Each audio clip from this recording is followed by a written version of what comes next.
Welcome to this new episode of the Smart and Sustainable City podcast. Today we talk with Shannon. If we plug our technology into a standard 50 kilometer long fiber optic cable, in real time, we can listen to and analyze all of the vibrations happening around every meter of that cable. So we've essentially turned it into 50,000 individual microphones. Chris is the CEO of FOTECH, a company which was recently acquired by BP as part of their Launchpad Initiative. FOTECH has developed some unique sensing technology based on fiber optic sensing, which was initially developed for the energy industry and which is now being applied to smart cities. FOTECH's distributed acoustic sensing technology combines fiber optic sensing with artificial intelligence.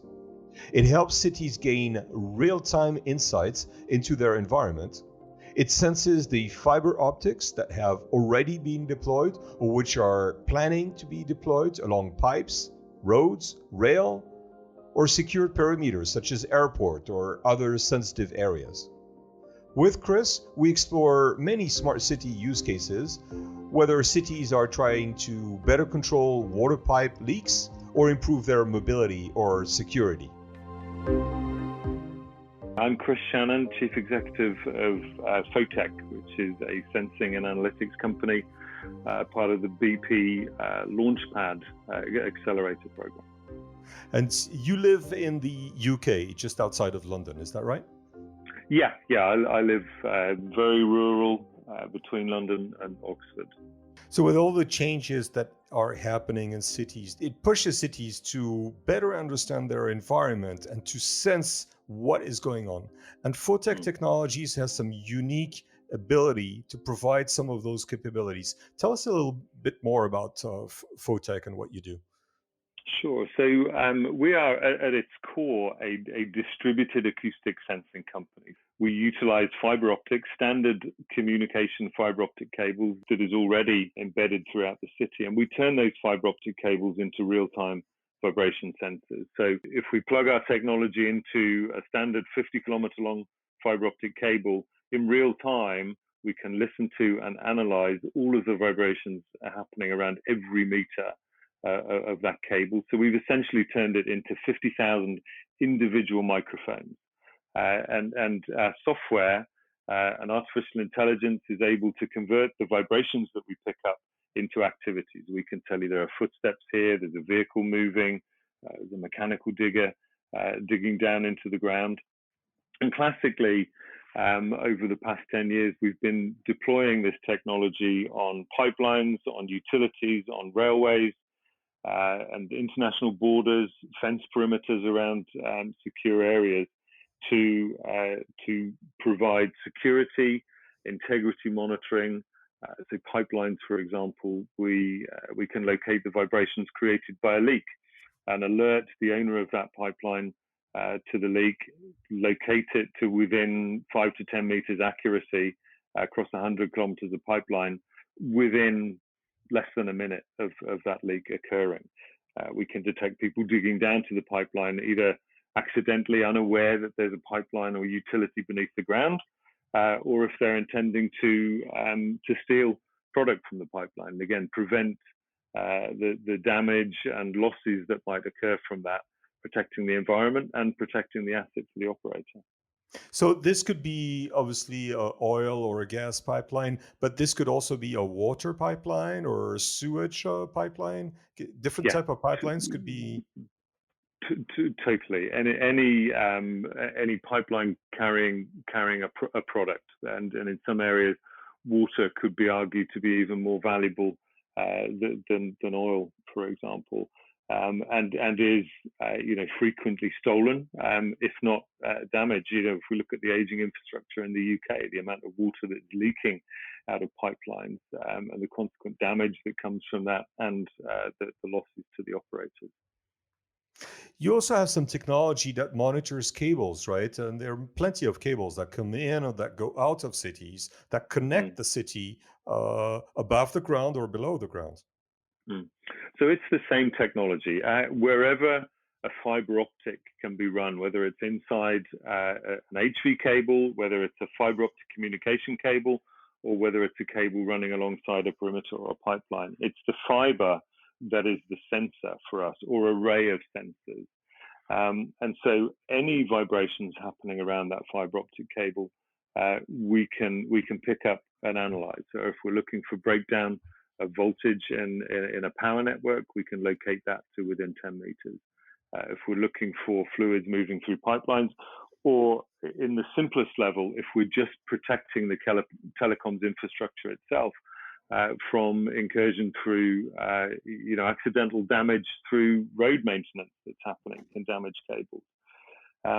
So yeah, anything where the fiber optic can be running alongside, we can pick up those signals and inform the owners of those assets, whether it's about security or integrity or preventive maintenance. I see on your website, fotech.com, that you also have some use cases applicable to rail, and city mass transit is increasingly dependent on rail and buses and trams. Uh, Tell us a little more about those. So we use the fiber optic cable that's running alongside the railway or the tram system, and at the simplest level, just detecting where those trains or vehicles are. We've had a system running in Calgary, in Canada, where our software team are based for the last couple of years, and can very accurately see exactly where the trams are on that network. And even with all the GPS connectivity that they've had on those assets, given the problems of urban canyoning and some of the issues you get with accuracy around GPS, it's the first time that they've ever been able to see in real time where each of those trains are to within a few meters accuracy all the time. And that informs efficiencies of people getting on and off those systems. Also, downtown Calgary, there's a freight line that runs through the city. And there is no connectivity between the owners of the freight trains that run on that service and the people that run transportation in the city. So for the first time, we're able to give them an indication that one of these freight trains is coming. These trains can close crossings for 20, 30 minutes with the consequential congestion and big problems on major commercial transportation routes. And with the information in real time of that train approaching, it gives them time to reroute traffic around other areas of the city and keep traffic moving, which is hugely important for the economics of the city. So you help improve the mobility of the city that way. You were referring to earlier about some use cases linked to security, and you were talking about border control. But I understand you also have some use cases linked to airports security. Is this the same technology? Yeah, absolutely the same. Once again, it's the fiber optic cable. So imagine the fiber optic cable strung along a fence around a perimeter, whether it could be an international border, but let's imagine an airport as an example. The vibrations that fiber optic cable is picking up can alert to someone either cutting the fence, climbing over the fence, leaning ladders up against the fence to climb over, or indeed digging under the fence. And again, we can locate that in real time to within less than 10 meters accuracy on a perimeter that could be up to 50 kilometers long. The important point about this is that the fiber optic cable is the sensor, and it is everywhere along that cable. And so a point sensor, if we think about a CCTV or a point-mounted vibration sensor, these things need power to them. They need some kind of communication to get that information back from that point sensor to a central place. With the fiber optic cable, there's no power required. The sensing interrogation, where we send the pulses of laser light down the fiber to receive the backscatter, which gives us the information we receive, is all central. So there's no power in the field. It's a vastly reduced energy consumption in terms of sensing, and yet gives you sensing everywhere along or around that asset 24/7. So you're not dependent on energy and if there's a power failure in a particular area, as long as there's a fiber optic cable that goes through that area, you're able to monitor what's going on. Yeah, absolutely. And no problem with getting the information back because that is all received centrally as well without power in the field. So this seems to be a really super high tech technology, and I would understand that major cities are using it, and I understand that you're present in 25, or that your solution is used in 25 countries. Yeah. How has the adoption of that technology been over the past years? So the adoption on what I might call industrial assets, whether it's perimeter security or pipelines, this technology is now well understood and well deployed. In terms of cities, I think the city itself presents a number of challenges, and part of that is economic structure, and part of that is infrastructure. So if we just look at the infrastructure side of things, we're seeing a rapid rollout of fiber optics through city areas over the last few years, partly driven by deployments of 5G, where the distance of the radio signal needs a much denser backhaul of that information through fiber optics. So in some areas, we're seeing fiber optics down every street, every sidewalk, and every corner, which is perfect for the sort of sensing that we're talking about. But the second part of that is where the fiber optic is laid. Is it being passed through a sewer a few meters underground, or is it being trenched into the sidewalk or the roadway a few centimeters below the surface? And I think obviously, if we're sensing vibrations, perfection for us involves that fiber optic being placed in an area where the most usable and valuable vibration information can be picked up. And I think we're pushing to ensure that cities consider this and telcos consider this when they deploy the fiber, to ensure that it's put in a place best for communications and for sensing at the same time. And I think if we look economically, one of the biggest problems facing cities today is what they call the digital divide. Who has access to broadband and who doesn't? It was a lot of work through the pandemic in North America and in the UK, and I'm sure many other countries, to ensure that the children at school had access to the broadband necessary for their learning when they were all forced to remain at home for months on end. And while there was significant effort to get laptops and computer power into the hands of those children, many of them didn't have access to the internet to connect up to. And if you couple that with the telco's drive to roll fiber to the home, to deliver these broadband services, you'll see decisions being taken on they will put that fiber where the homes have economic power to pay for the broadband connectivity. And so it continues to drive that digital divide. Now, if we can provide cities with a further monetization of those fiber optic networks that is driven by sensing, the information they need to push analytics into their planning and real-time monitoring of the efficiencies of a city, you can envisage situations where fiber now comes to areas that is able, through other economic programs, to deliver broadband to the homes that really need it, to enable not just access for children through learning tools for that, but also ensuring that those people who live in areas without that connectivity can do the remote working that we're talking about. It's very easy to talk about remote working and distributed virtual businesses, forgetting that some people don't have the facilities at home to enable them to do that. And that creates a further socioeconomic divide about the have and have-nots that needs to be addressed.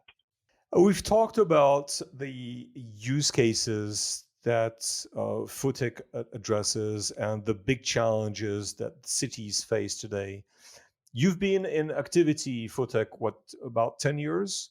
Yes. And are present in 25 countries. I see also that you have over 40 patents. If you could share some of the best practices that you've seen some cities adopt with your technology. If we talk about existing cities, utilizing this, then we have a number of problems that I think cities are grappling with in all sorts of sensing areas for smart cities. And it's about connectivity, and it's about coordinated thinking.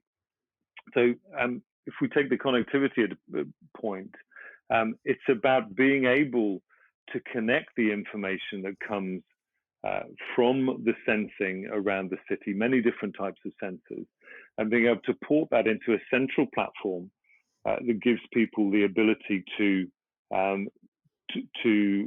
compare, coordinate, merge that information together to create valuable analytics. And I think that is a problem that we see in any city that we talk to. So if we think of London, it's a very old city. Its utilities have been in place in some areas for more than 100 years, and deploying new technologies around the city is hard. If we look at some of the new smart cities that are being built from ground up, if we look at NEOM in the Kingdom of Saudi Arabia, if we look at some of the plans that Toyota is talking about with their Woven City, these are cities that are designed from scratch to be totally smart. You can put fiber optics in, you can put the sensing technology in where it's ready to be efficiently and effectively used for the sort of analytics that we're talking about. Let's talk about some of your clients or some of your customers, if you could. We're working very closely with Milton Keynes in the UK, which has a smart test bed for various types of sensing, and working with them to understand across different departments where the technology can bring benefit from the same fiber optic cable. So the easiest area to start is transportation, and we're working with them on monitoring initially a small section of roads within the city that can provide information for either real-time traffic flow and traffic congestion, but probably more importantly for preventive information around early maintenance intervention that can prevent major road closures when big problems happen. I think the issue that the cities then face is being able to take information which is of value to different departments. So if we look at information which could be put in place from the fiber optic network for transportation, improvement, efficiency, and preventive maintenance programs, that same information from the same sensors could be used by police departments, it could be used by utility companies, could be used to improve parking information around the city. And these are all different departments. And how to connect those departments to thinking with the same set of information, that I think is a problem that cities see in terms of making a city smart, connecting the information from multiple different types of sensing. And then if we look at the economics and who is the economic buyer, we have initiatives driven down from governments about net zero, about improving pollution in cities. We have the needs of the citizens, which is about improving the efficiency and protection and their mobility around the cities. But who pays? Ultimately, if the city is paying, it comes down to the pocket of the citizen through some form of taxation. They've got to see value for that in a relatively short space of time. And what we find is that city corporations tend to be capex rich and opex poor. And so the areas where you really see this beginning to work, I think in the UK, there's a couple of public-private partnerships. A good example in the Isle of Wight that's been running for the last 8 years with Vinci, where it is the deployment of that technology which improves efficiencies and reducing costs for the provision of those services that gives the drive to install and truly make the area smart. And I think that's an area, particularly with Milton Keynes, where if we can get the service providers and the city corporations and the telcos together, that can be something which really drives the deployment of this technology. What is your ideal customer, the ideal persona at your customer? And when that person approaches you, what is the question you're best able to answer?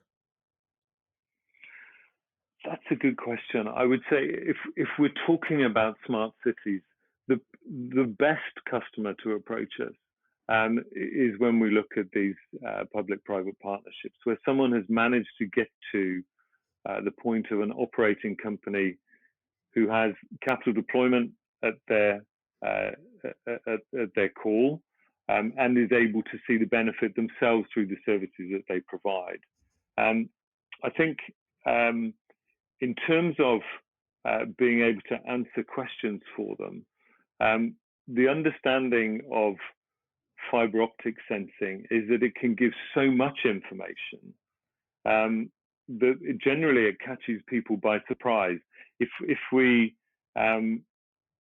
a customer comes to us and says, "Can you tell us where vehicles are moving around our city and what congestion rates are, back of queue monitoring and average velocity rates?" The answer is yes. What surprises them then is the vast array of other information that we can give them from the same sensors about the seismic information of the geophysical structure of the ground beneath the roads, about information of particular vibrating assets that they may not have thought through. And so our conversations tend to lead much deeper into what problems are you facing as a customer, and to what extent can the many different forms of vibration information, as you talked about earlier, about we're kind of listening how a city breathes, what value and where in the problems that you face can we bring solutions. So what is FOTEC's solution? So what we're bringing to this, do we sell sensors? We can deploy fiber, but the benefit this technology has is the sensors are already there in the fiber optic infrastructure. What we provide is the technology that can make those sensors begin producing information, and then we provide the software and technology platform that can bring that information together and connect it with other pieces of information and give people the platform enabling the analytics that allows them to make the decisions they need to make to drive efficiencies into their city. And your technology embeds artificial intelligence. Yes, yes. You have a strategic partnership with BP. Can you talk a little bit about this?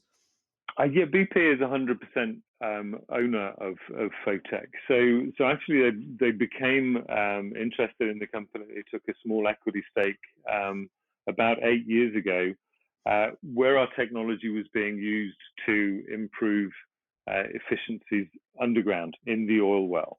It was actually monitoring fracturing operations to keep those frac operations safe and to make them more effective and efficient. Through time, BP Ventures were able to obviously see as the company evolved, and through another partner company in the Launchpad organization, further the use of acoustic sensing in the well and provide significant analytics and technology stack above that to provide valuable information.